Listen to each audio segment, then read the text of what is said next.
a live, então.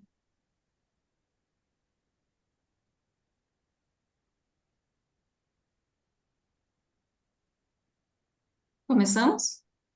Okay. Okay, so welcome to the BRICS Conference at the University of São Paulo, organized by BRICS and coordinated by Professor Paulo Borba Casella. So good morning and bom dia in Brazil, and good afternoon and good evening, late good evening in other BRICS. First, I would like to thank the distinguished panelists for accepting the invitation and the audience for joining us today, and all the participants that since Monday have been actively participating in this conference. I also extend my warm gratitude to the BRICS team for organizing this event. It has been 7 years of an amazing teamwork.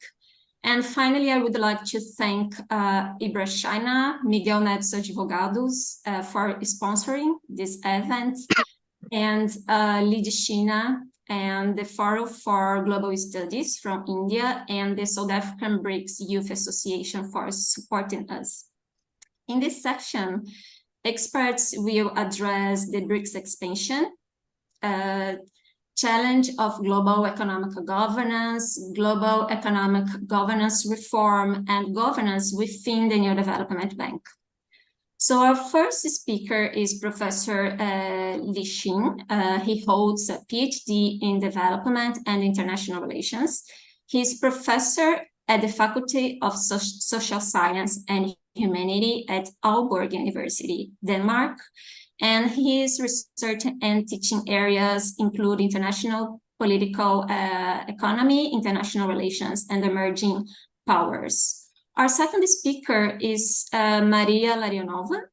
She holds a PhD in political science, and she's head of the Center for International Institutional Research of the Russian Presidential Academy of National Economy and Public Administration.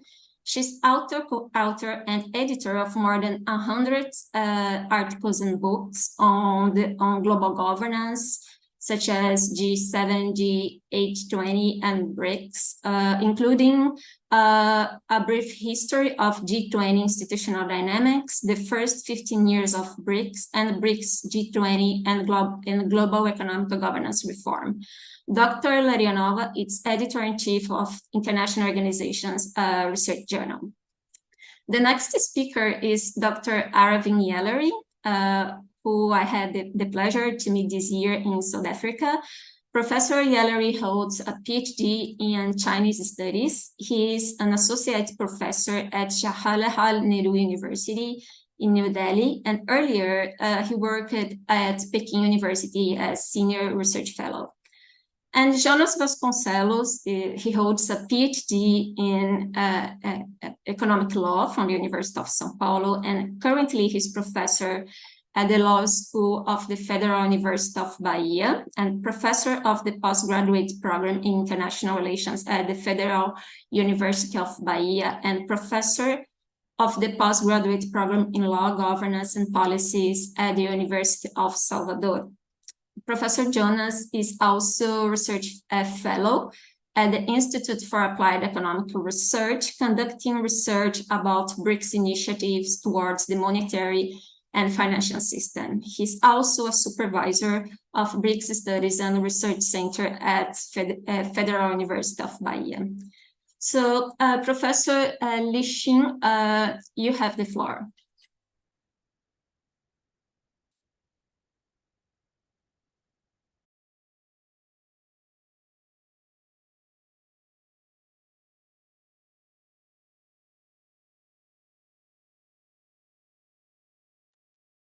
Professor, you are moved.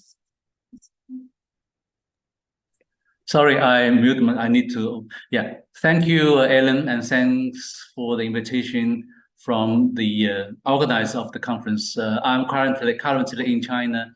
Last week, I actually attended a conference in Xiamen province, in Xiamen city and Fujian province, which is about BRICS. So the topic of BRICS is quite popular these days. So my presentation, I will start with a very kind of a short history of the BRICS. That when Jim O'Neill, he coined this BRICS.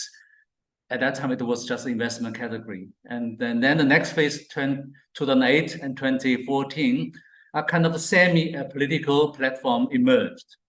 Then the third phase, 2015 and 2022, a process of institutionalization and the launch of the new bank, the New Development Bank, also called Great Bank, guys. And also the fourth, which is now the enlargement.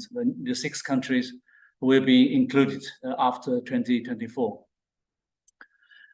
And we should remember that starting from January 2024, after the 6 countries' inclusion, a big geopolitical and geoeconomic change will take place.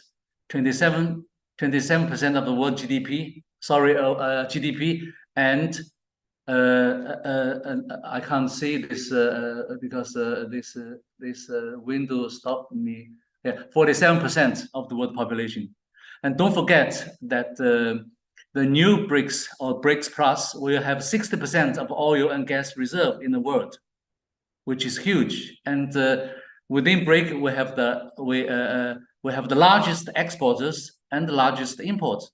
Okay, China is largely imports. And also that if BRIC can make an agreement that they can use other currencies rather than US dollar, which means that the petrodollar inaugurated since 1970s could come to an end. So that worries the United States quite a lot. And another thing we need to remember that both Saudi and United Arab, they are very rich oil export countries, and jointly they have about 2 trillion sovereign wealth fund. If they can inject money into the New Development Bank, you can see how strong the New Development Bank will be. Okay, and also BRICS, currently BRICS is the only core representation of Global South. Okay, so there is no other representation which is better than the BRICS and Plus. When we talk about BRICS, we always talk about emerging powers. Then we need to understand what is the concept of emerging powers. Emerging power is a country or countries that observe a positional improvement in the distribution and accumulation of global wealth, and also convert that into the political power. And also country experience an upward trajectory where economic rise help to reducing potential, the differential of influence between its agency and one of those that determine the system. So structure agency, okay. So emerging power means that their agency increase a lot in relation to structure. And if we apply this concept into the BRICS, then we can see, yes, that in 2000 BRICS only represent about 18% of global economic activities, but 2022 increased to 31%. And United States decreased, European decreased, and BRICS today actually is that of the US and EU combined. So you can see BRICS economic activity increased a lot. If we use another data to show the GDP, okay, global GDP, PPP term, okay, then you can see in 1995, the G7 is much more higher than the BRICS. But 2010, the G7 declined a bit and the BRICS rose a lot. And 2023, and the BRICS is even higher than the G7. So you can see economically that the BRICS is really developing steadily. Then we should have a look at this post-war international world order, okay, from 89 to 2008.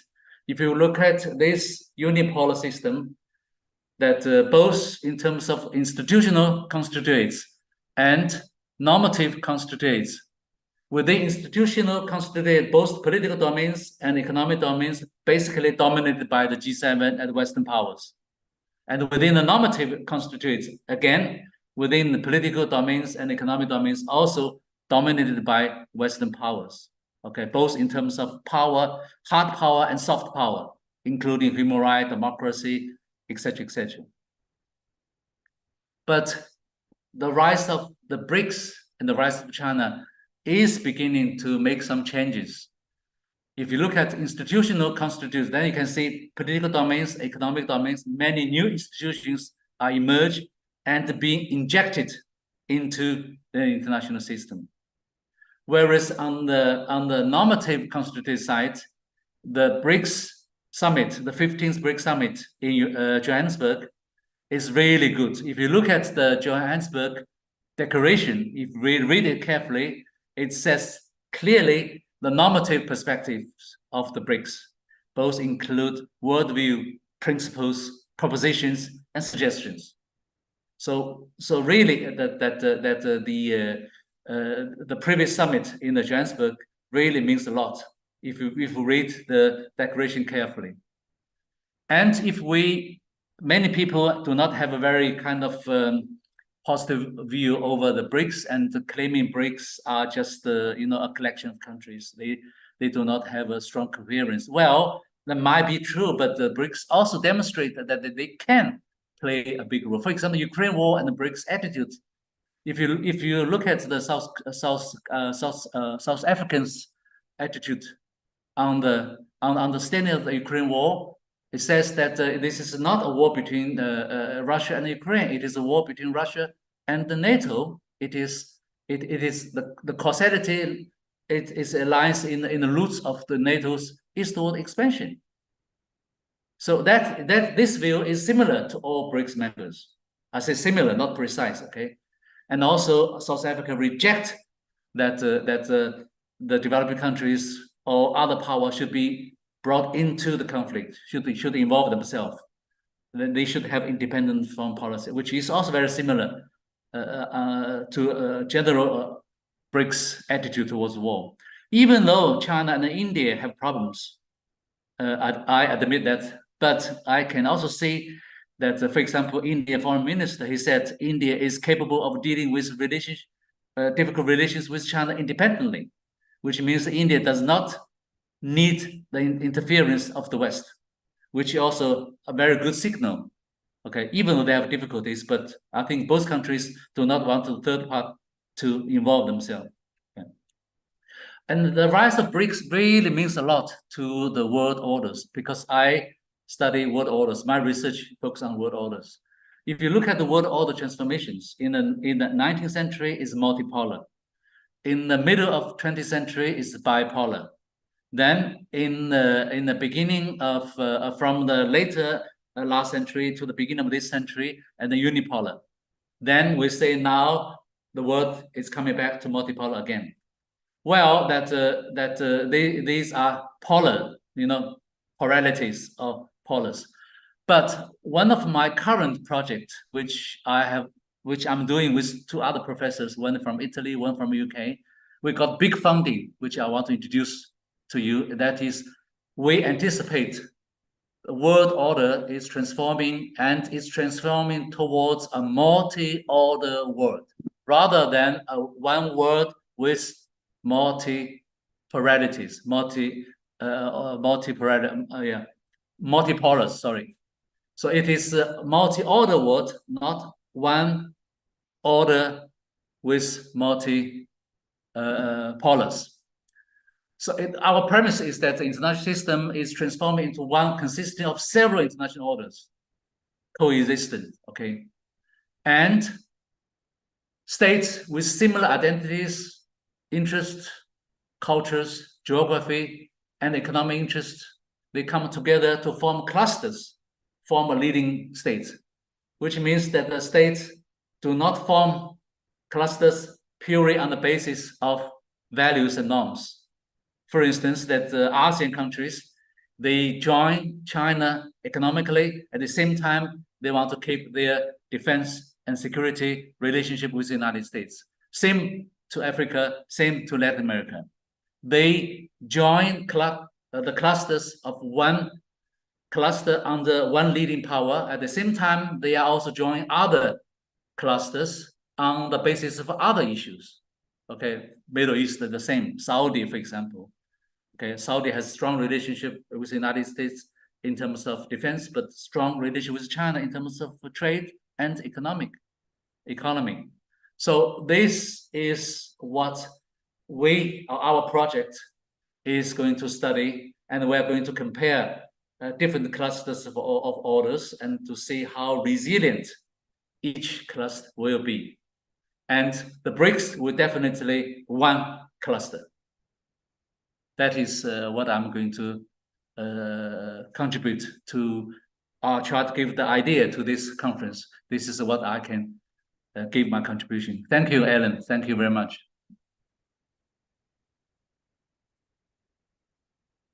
Thank you. Thank you very much, Professor Lixin. Thank you for your insightful presentation. It's also interesting to learn more about emerging powers and global transformation, including the BRICS expansion implications. So let's go on now with Dr. Maria Larionova. Please, you have the floor.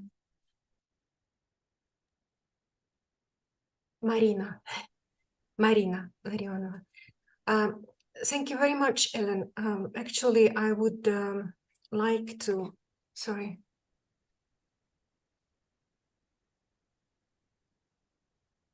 Yes. In fact, I very much like the idea which was presented, and I share that this vision. But I would talk about a different issue, and I would like to first of all start by thanking the organizers of the conference for the kind invitation to briefly present views on global economic governance reform and the BRICS. And I'm honored to contribute to the discussion.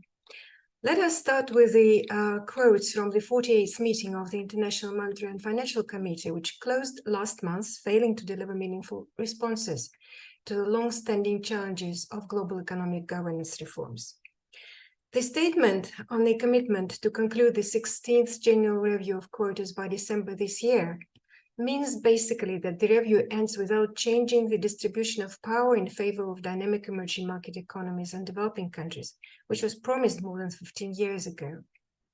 Yet another delay of the quota realignment until June 2025 deeply contradicts the acknowledgement of its urgency and highlights the hypocrisy of the main shareholders' commitment to a meaningful reform.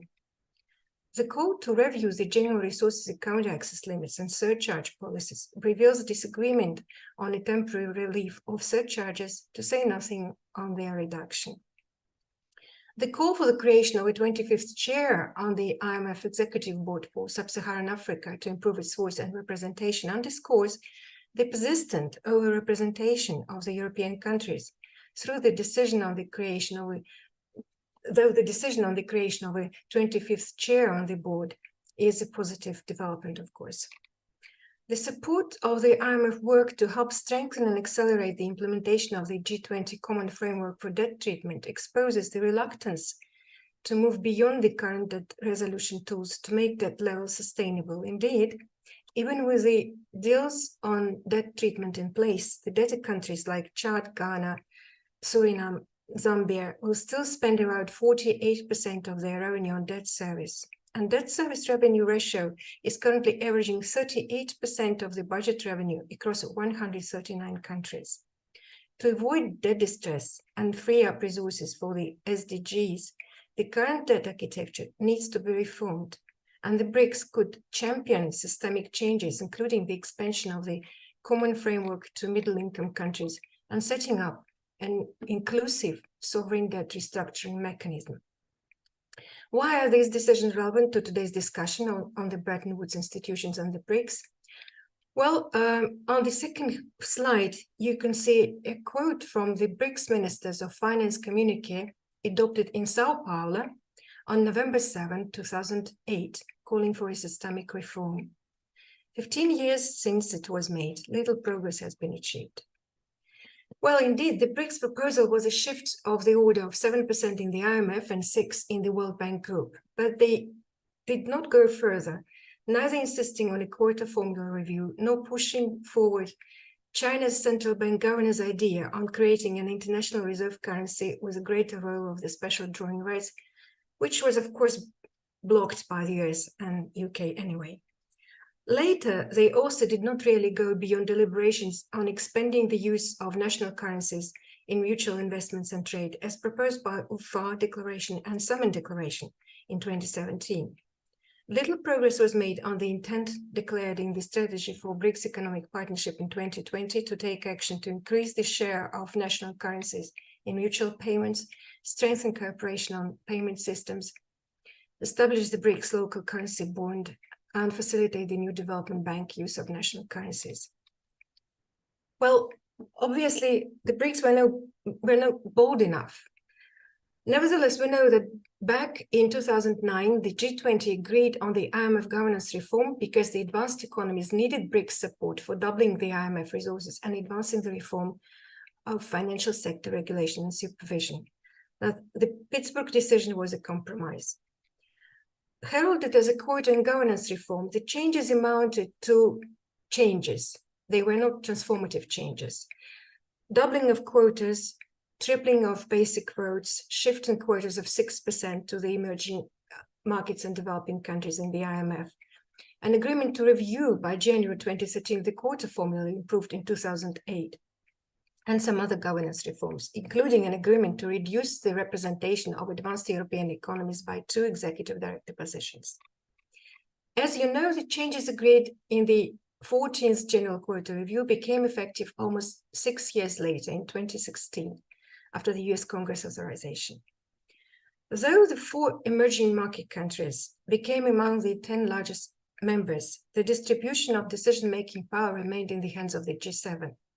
The current distribution thus limits the smallest members' access to the IMF resources and does not reflect the economic realities, as demonstrated by the slide showing the application of the current economic data to the existing quotas.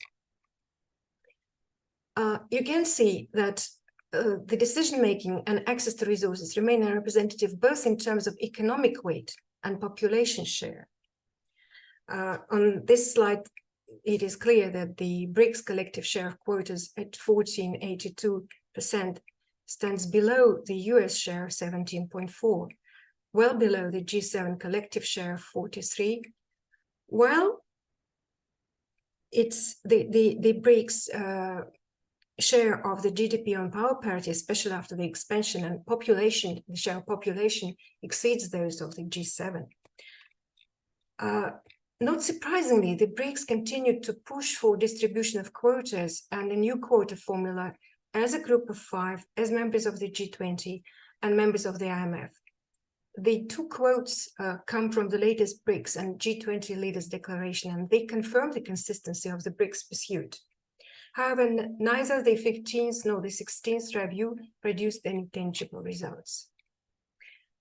Now, the IMF stands, of course, at the core of the global economic governance, but it is only part of the international financial architecture, which also includes global financial safety nets, sovereign borrowing and debt mechanisms, multilateral development banks, financial system rules, regulations, and infrastructure. And each of these elements needs reform or supplementary mechanisms, as outlined in the United Nations Secretary General proposal put forward for the Summit of the Future. But the reform is steadfastly opposed by the G7.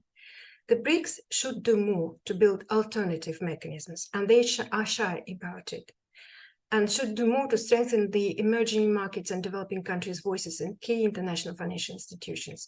This, of course, is not an easy undertaking. Thus, if we look at the multilateral development banks, we see that 15 MDBs included in the Capital Adequacy Review mandated by the G20 had the total of 1,972 billion US in 2020.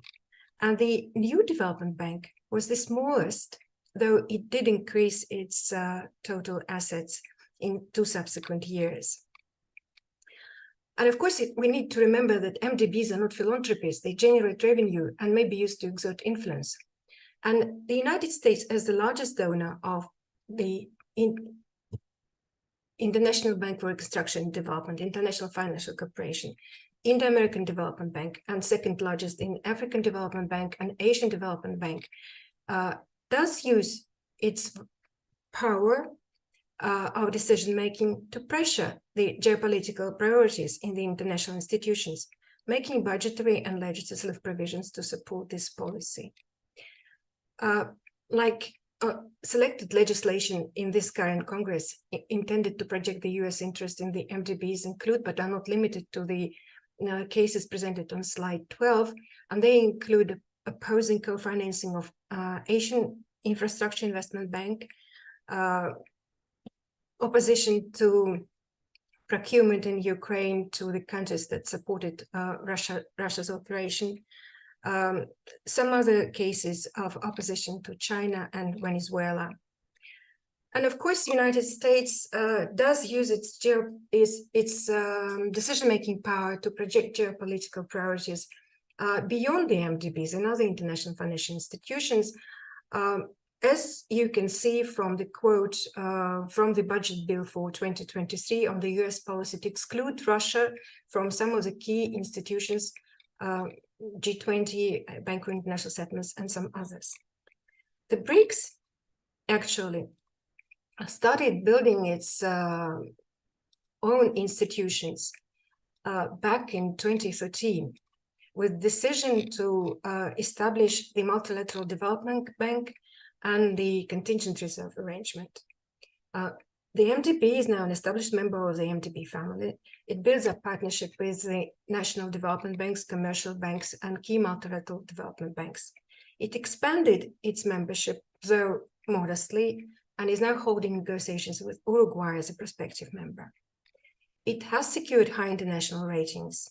It set up as an innovative bank, the NDB committed to fast-track loans without compromising project quality and risk management standards, provide tailored and high-quality services products without policy conditionalities, and raise funds in diverse world markets and in different countries, funding a greater share of projects in local currencies. Progress is mixed so far. The NDB approved almost 100 projects in all member countries with a total amount of 72 billion and almost 25% of lending in local currencies. The projects aim to promote transition to low emission development, digitalization, and enhance access to public goods and services. But the NDB dependence on the current international financial architecture remains striking and is clearly illustrated by the fact that following the G7 and its allies' sanctions imposition, the bank suspended its transactions in Russia. Problems of persistent use of the dollar, as well as slow projects implementation, limited membership, and governance quality need to be addressed. The contingent reserve arrangement was intended to complement and contribute to strengthening the global financial safety nets. It is fully operational, with all the technical details having been established by the central banks.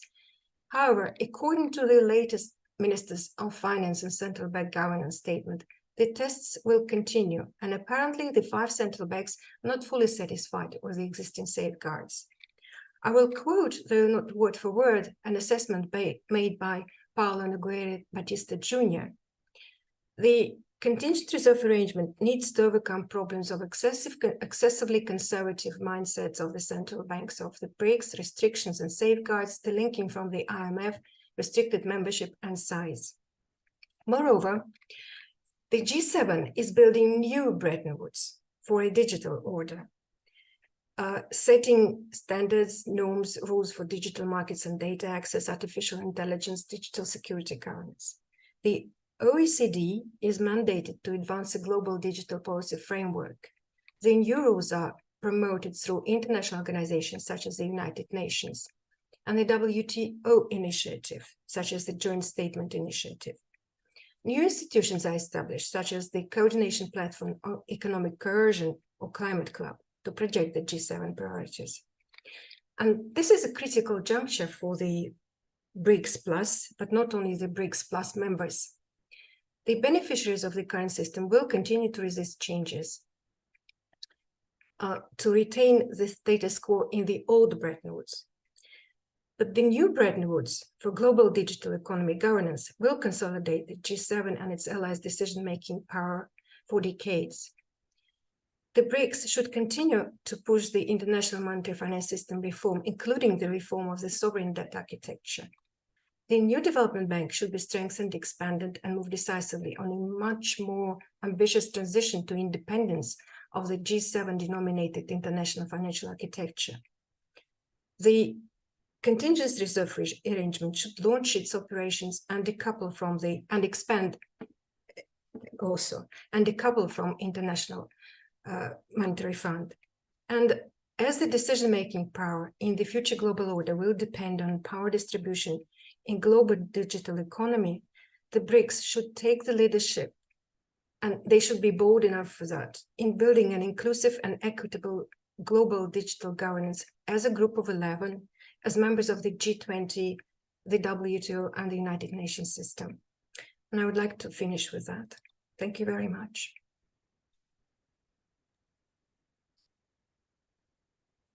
Dr. Larionova, please accept our sincere appreciation for the understanding presentation you made. Thank you so much for your presentation and your insightful perspective on IMF and World Bank reform process and the new development bank contribution to creating alternative mechanism. And also, as you mentioned, it's extremely important to continue the BRICS leadership on the reform of international institutions, in particular the World Bank and the IMF. So let's continue our session with Professor Yellery. So Yellery, you have the floor.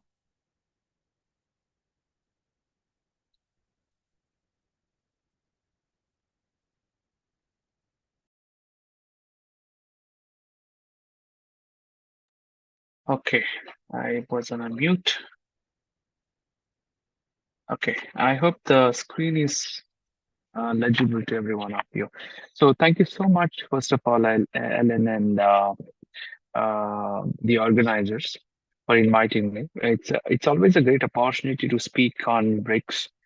And from Asia, India and China, we both have a rising interest in BRICS.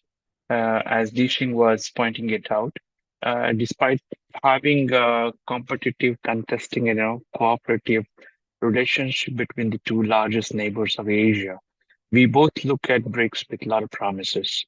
And there's a lot of history and legacy attached with the BRICS.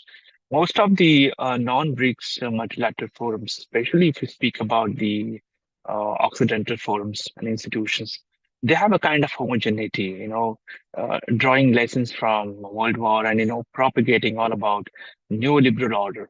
As a result of it, if you see post-war mechanisms and the narratives of growth and equity was imposed on the rest of the world. And the rest of the world did not have any other opportunity and alternative but to follow the so-called alternative which was given by the West. As a result of it, you will see that the economics which was driven by the West was based on liberal and neoliberal world order. They were talking about integration is important. Let's have this middle income countries, lower income countries to come in the sequencing of produces, sequencing of supplies, sequencing of value additions, and then build a better world order. So most of the institutions, and one of the ramifications of that is a Bretton Woods institutions, which talks about a neoliberal world order, which talks about maximizing the benefits of interdependence. But maximization of that interdependence or maximization of that interdependability was inclined towards the West, and that narration kept on building. Globalization 1, globalization 2, globalization 3, and so on and so forth. Most of these syndicates of ideas. Most of these ideas in terms of,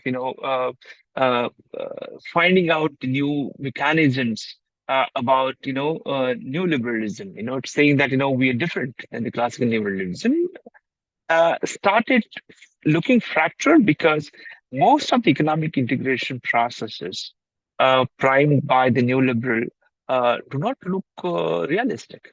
Most of the time, you would look at whether that is Trump's trade war, Biden's chip war, technological welfare, great financial crisis, or the example of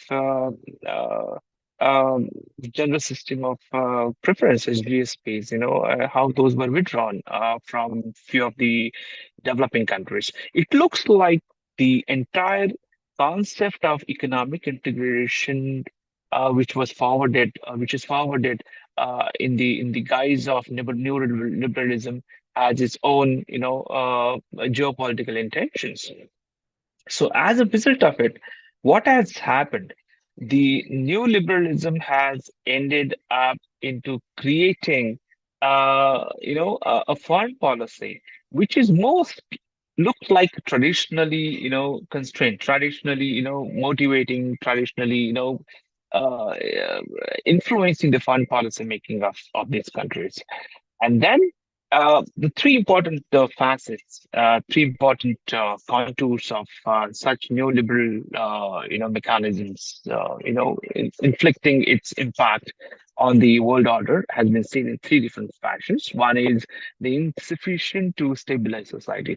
So past 7 to 8 decades, despite having this integration of economics and integration of localisms, hasn't really, provided stable societies. We're talking about the global south. And I don't think that as a result of it, in the 21st century, most of these countries from global south started talking about, we are deficient of intra-block trade. We are deficient of global south trade. And as a result of it, we need to work on it. The narrative started changing. What happened eventually, when the narrative started changing, when the global south started realizing that they need to look into their own needs, they need to look into their own blocks, the narrative started deciding how and how much that integrity process should be standardized. So need to develop interdependence within global south generated the need to create standardizations in terms of expectations, standardization in terms of governance, standardization in terms of leading role in their own regions. For example, Africa, Latin America, Southeast Asia, Asia, Central Asia, right?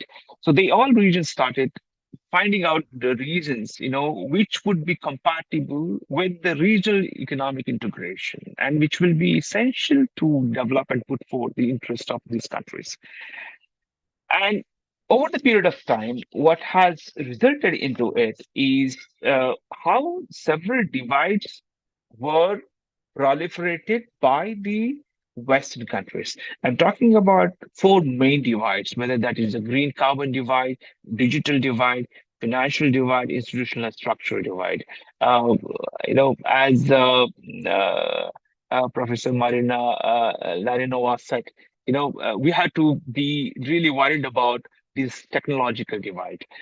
If you remember, during the G20 meeting, which was recently concluded in India, in the opening comment, the French president Macron said that it has become a more fashionable among the developing countries to put the blame of emissions on the developing countries. Rather, I would say that it has become more fashionable among the Western countries to run away and look for a scapegoat and say that we know more than that. Because see, what happens is that most of these Western countries are now trying to force the phasing down of all fossil fuels.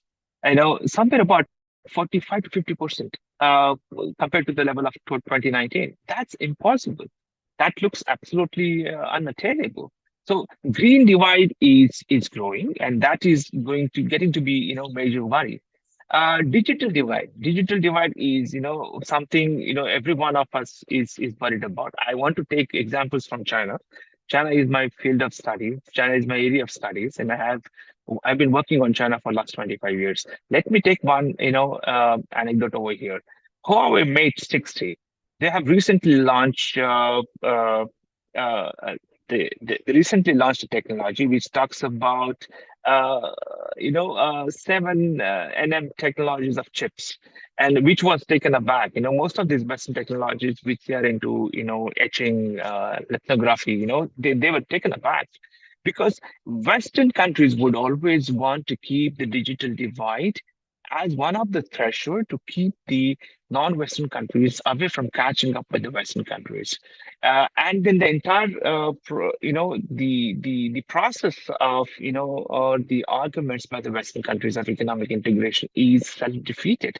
When you see, how time and again Western nations, countries are trying to proliferate the digital divide. Next one is about the financial divide. I think most of us are quite aware about these financial divides, how Western countries are holding, all these, multilateral forums and institutions, financial institutions, Bretton Woods systems, close to their heart and chest, and not to let the other countries, come forward and take control of it. Institutional and structural divide. Again, one example over here, in the recent concluded G20 meeting, there was a very heated discussion about the role of multilateral development banks, and that point was never resolved in the final agenda, because most of these first world countries, developed countries, did not want to give or did not want to even entertain the questions with regard to the reforms in the multilateral financial institutions. So it looks like these divides have been used and maintained by the West to continue to drag on with the narratives of how the West is still the center of the global economic governance, global world order, and so on and so forth. So BRICS becomes quite indispensable over here. I'm definitely sure, as I made a statement in the beginning, that BRICS countries bring asymmetries. BRICS countries have their own heterogeneous ideas. Every country from this different region have their own agenda and own, goals set for next 2 decades and 3 decades. But that is entirely undeniable to say that the BRICS is looking for some commonalities. As the first NDB President Kamath from India said that there has to be a cross-fertilization of ideas. These asymmetries or these differentiations of priorities are making these BRICS countries most important and critical in global world order.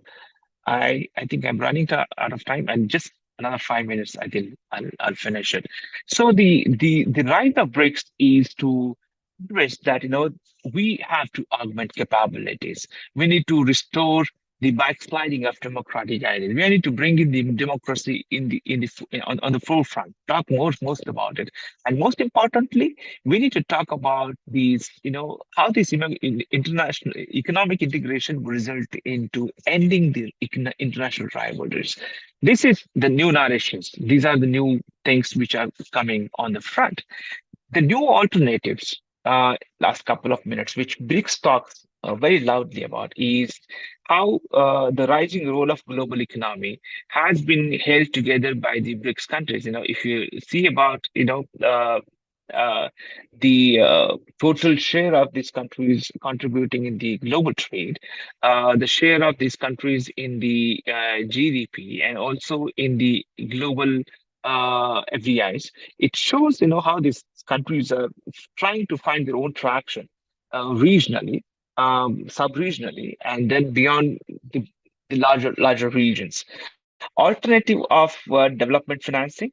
De-dollarization also becomes quite important over here, because most of the countries which are relying over the West have seen the ill effects about how over dependence on the dollar mechanisms, even with regard to the BRICS, is creating some kind of gyrations, tailspins, with regard to BRICS prospects to move further.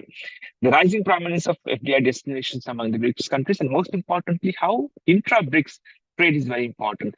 India is looking at BRICS, to optimize these things, at a quite accelerated pace.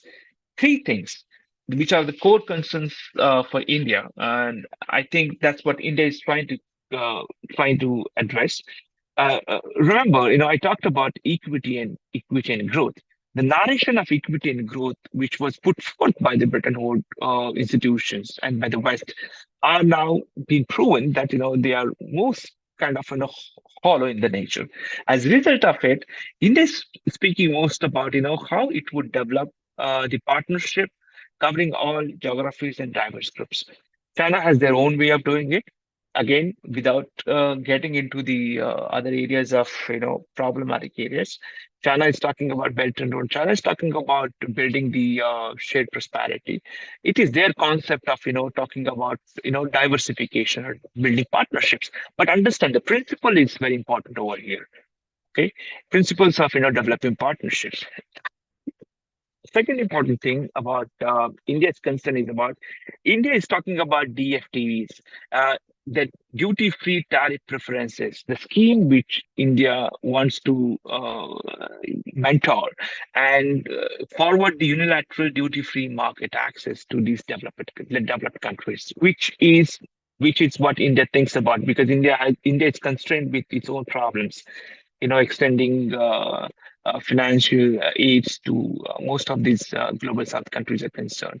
And the last one is about representing the voices of global South.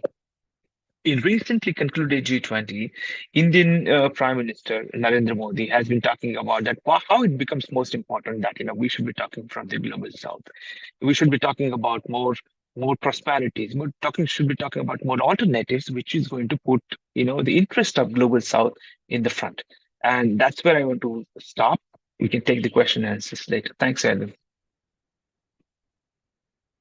Thank you very much, Professor Yellery. Thank you so much for your insightful presentation, in particular for calling the attention for the importance of intra-BRICS trade and alternatives for development, and the importance of the representation of Global South in the global decision-making process. So once again, thank you very much.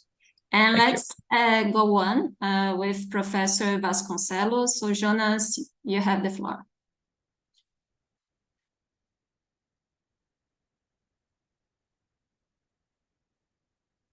Sorry, I was mute. So greetings to all. First, I would like to congratulate the Center for BRICS Studies for this outstanding event. I'm also very pleased to be invited once again as one of the speakers, and now having the opportunity to share the floor with Dr. Bueno, Dr. Larionova, Dr. Shin, and Dr. Yellery. I hope my pronunciation was correct. And I look forward to sharing my thoughts with this qualified audience. So I think my presentation is already on. Okay, so as we all know, the New Development Bank, the NDB, is for sure the most notable financial initiative of the BRICS. In sum, we can say that the NDB was intended to be a bank from and for the South, a green bank, and also a non-interventionist bank, leading to high expectations surrounding this BRICS initiative.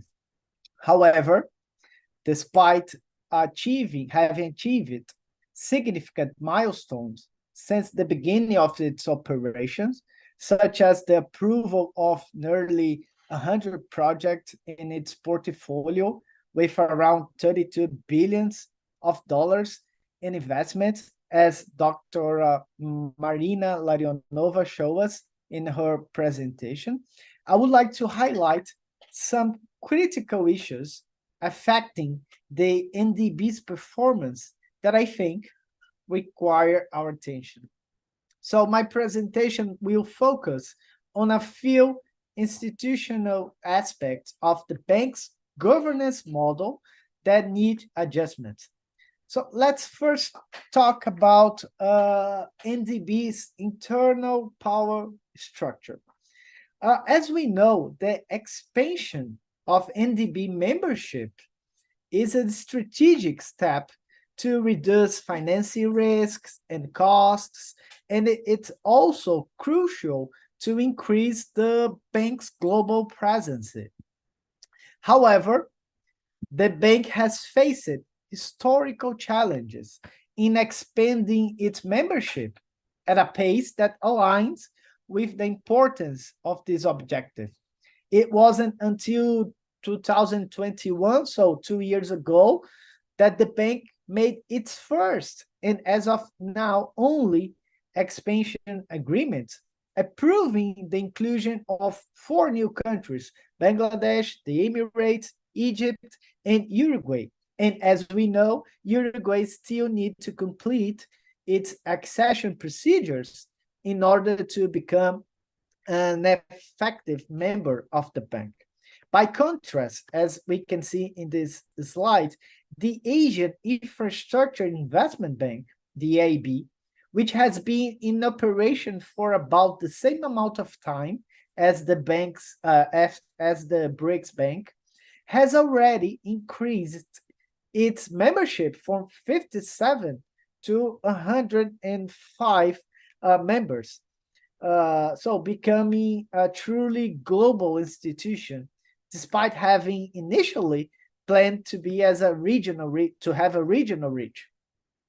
Well, while this is not the only reason for the NDB's expansion difficulties, the hypothesis that I would like to present is that there are elements within the NDB's governance model that discourage the attractions of new countries.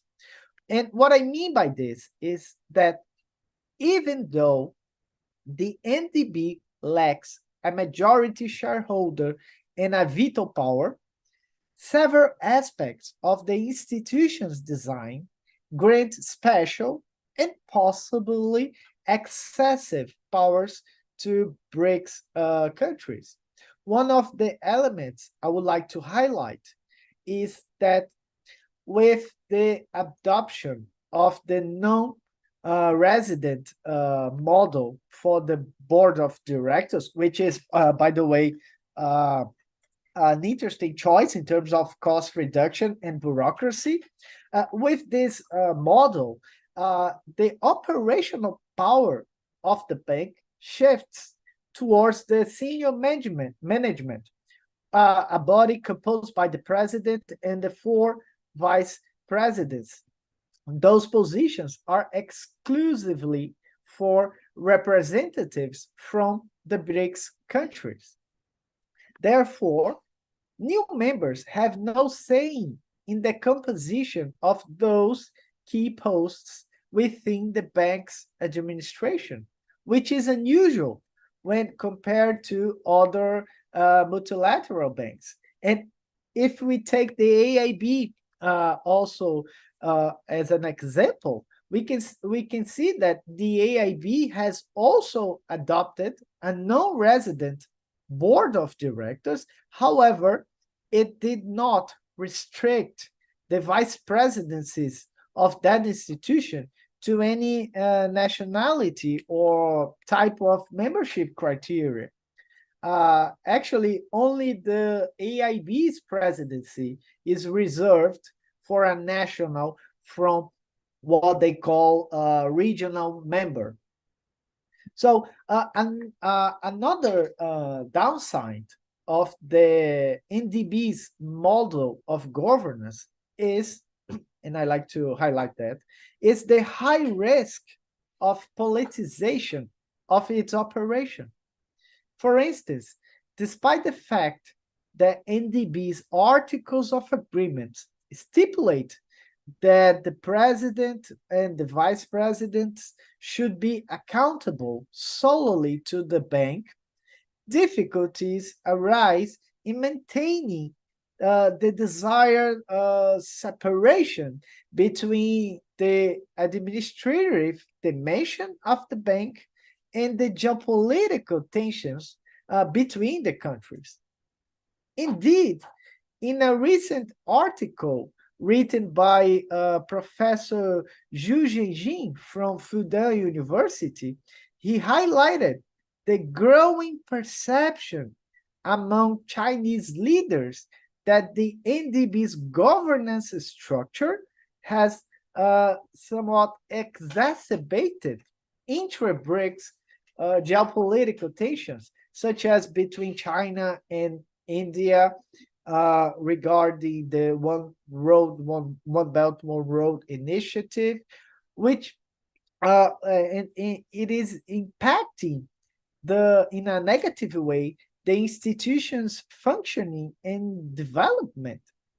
According to Professor Zhu, and I quote here, is saying that China has come to support NDB membership expansion as a medium-term mediation solution for helping to ward off the transmission of certain intra-BRICS geopolitical tensions into the NDB so in the future.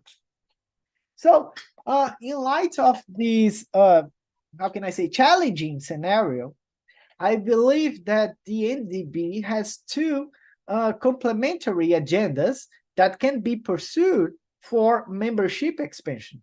One, on the operational front, the bank needs to improve its financial performance. In other words, the lack of relevant administrative power for the new members could be compensated by other aspects, such as business opportunities, the availability of affordable credit, the speed of project approval and disbursements, so technical assistance opportunities, and so on. The other agenda involves governance reform in order to give some administrative power to the new members. One consistent example of this could be to increase the number of the vice presidencies, creating positions and functions that can be filled by nationals from new members, especially those from the Global South. So in sum, this agenda aims to reconsider the trade-off between the rights of the founders and the rights of the new members, taking into account the strategic goal of expanding membership and therefore increasing NDB's global presence. All right. So now let me say, I think I have just about 5 minutes, something like that. Let me say a few things about human rights standards and practice within NDBs. When it comes to labor rights, I think it's embarrassing that NDB has yet to establish an impartial mechanism to settle disputes between the bank and its own staff. This is of a paramount importance due to the immunity outlined in the NDB's Articles of Agreement. Because of that immunity, staff members are unable to appeal to a national court in event of a labor dispute, for instance. So, but it's crucial to state that immunity does not equate to impunity. So when members agreed not to extend their national jurisdiction to an international organization, such as the NDB, it implies that an alternative structure should be designated as a competent jurisdiction to disputes involving that same organization. So to uphold the fundamental right of staff members to have a fair trial, international organizations must implement a dispute settlement mechanism. Typically, there are two main approaches to achieve this goal. One is either by establishing their own administrative court or by accepting the jurisdiction of an existing international court. For instance, both of the World Bank and the International Monetary Fund have their own administrative courts as examples of the formal approach.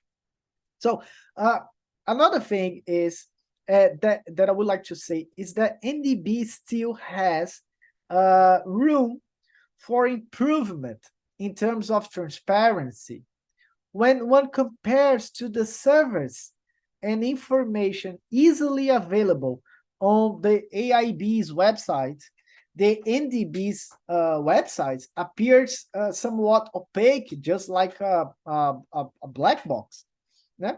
For instance, while the NDB's website provides only general and generic information about its approved project, if we look the AIB's websites, we can see that they offer specific project details and documents, including environment and social due diligence reports, project implementation and monitoring reports, land acquisition and resettlement plans, and more. So in addition, the other things that I would like to say is that unlike the standard practice of most major multilateral development banks, the NDB's websites offers information solely in English. By contrast, the World Bank's website is accessible in 7 different languages. The Inter-America Development Bank in 4. Also, the African Development Bank offers 4 languages, provides 4 different languages to access the information of that bank. So I think expanding and simplifying communication channels is undoubtedly a step that contributes to broader segments of society engaging with NDB project. So promoting transparency is not only an ethical imperative and a statutory obligation, but it is also strategically important for at least 2 compelling reasons. First, public scrutiny plays a vital role in improving the bank's practice. And second, being acknowledged as transparent enhances the institution's credibility and trustworthiness. So NDB is, of course, a very important project for the world, especially for the global south, but of course it's not perfect. Therefore, I think it is it's essential to understand its problems if we, as a part of civil society, if we are genuinely committed to resolving them. So that's the spirit and the reason of my speaking here today. So I sincerely thank you for your attention.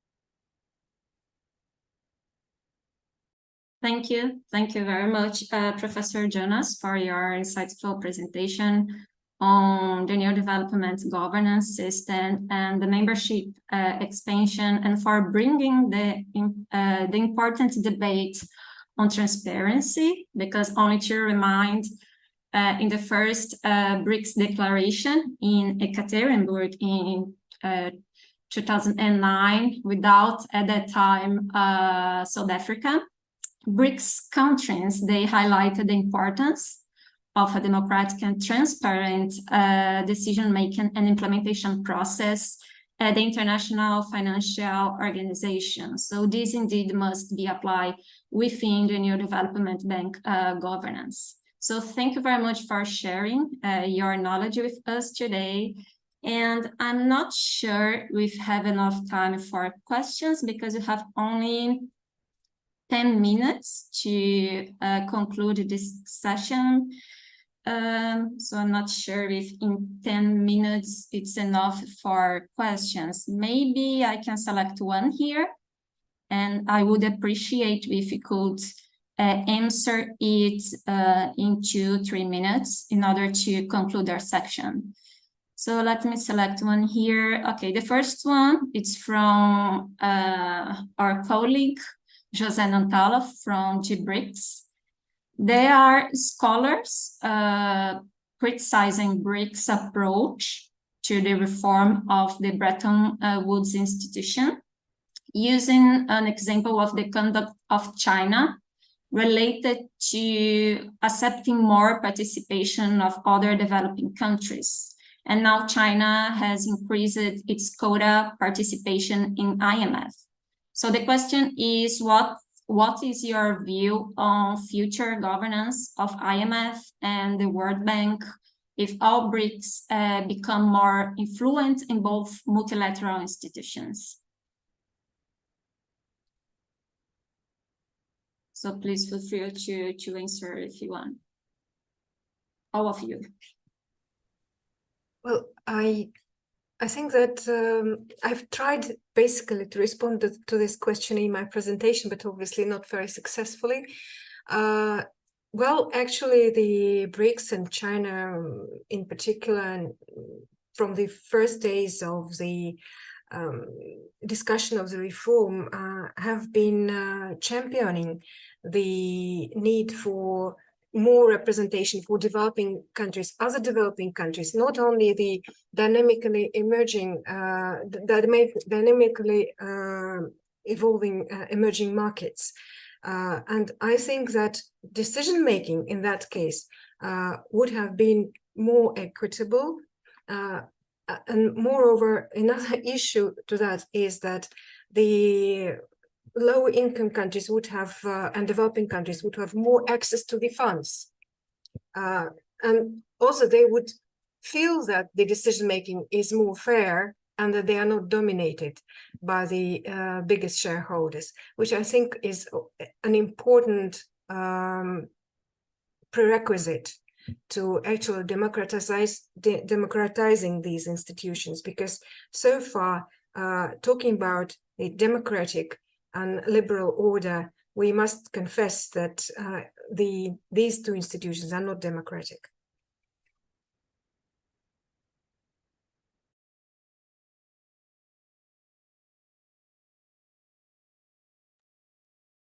Professor. Well, I quickly come in over here. Well, I mean, yes, that concern is very well understood because see, the Chinese always say, you know, they are at the center. They're playing a central role in the BRICS. Like Li Xing was also saying, you know, China's rise, BRICS rise. That creates a little bit apprehensiveness over here. So the BRICS rise is the rise of all the 5 countries and BRICS plus. It is not only one country. So all the researchers and who are concerned about BRICS should be aware that one statement may give a reason to others look BRICS into in problem areas. That's number one. Second thing, because China's rise, economic rise, has been quite phenomenal in past 4 decades. It's very phenomenal, and China is literally displacing most of these countries and institutions at a much more faster rate than it was expected globally. You know, the US did not expect it. I mean, frankly speaking, US is China's largest trading partner, right? Europe, for that matter. I don't see, European countries and America should be complaining about it. It's not. The question here for me, being an academician, not being an Indian over here, is the alternative to the Bretton Woods institution should not be deductive. Okay, just keep the West out and bring us in the center figure. Okay, that becomes a little problematic because all these 5 countries have different tendencies, different metabolism, And that metabolism needs to be respected. And that is quite important over it. And as a result of it, the West should also remember that BRICS is having interlocked system, because China works closely with India and Russia when it is the RIC is concerned. China works very closely with South Africa when that is FOCAC is concerned. China works very closely with Brazil when its engagement with LATAM is concerned, right? So these countries have their own, checks and balances. So let me put it in a very crude way, not to be really nice over here. Checks and balances where China also understands that, that it has to balance it. And frankly speaking, what Chinese leaders think is the fact that they have to balance their acts. They should not send a signal wherein, their efforts is jeopardized. Because, for example, we're talking about the voting shares, okay, where the World Bank is concerned, or maybe the IMF or US concerned that, how Chinese are buying votes, when it comes to the expansion of Bretton institutions are concerned. So as a researcher of international relations, we do need to keep that thing in mind so that we rectify these imbalances within BRICS. So criticism is always welcome, but we need to see whether that is being done with some vendetta or it is being done, with some objectivity. Let's stop here.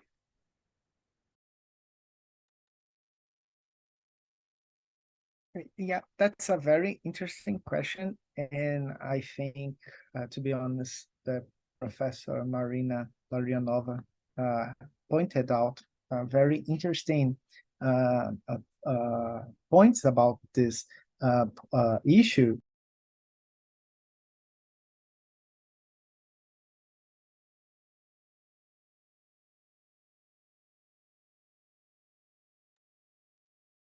I think we missed Jonas. Yes.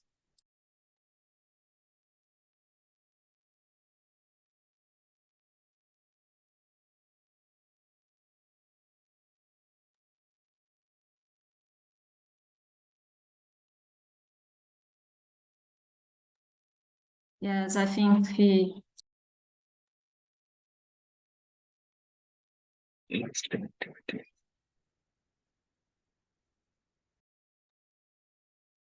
So Professor Valerie or Larionova, would you like to add something, class?